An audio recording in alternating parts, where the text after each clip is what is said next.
all you fine Austroflamm individuals out there. This is a quick short that I'm going to pop on.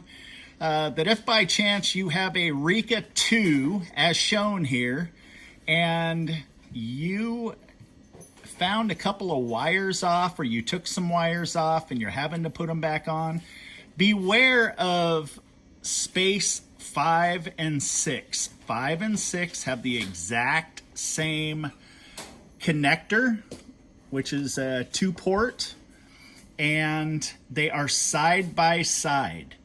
The high limit right here, okay, it's on the right hand side of the stove behind the side panel, and it runs up and it goes into space 6. And then this wire here, that runs around to the low limit, which is connected to your combustion fan. That runs up to space 5, okay?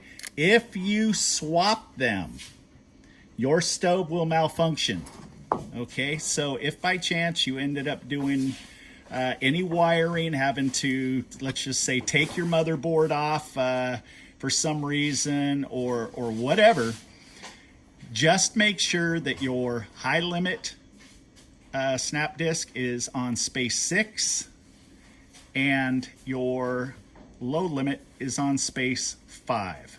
Alrighty? That's a quick tip for the day. See ya!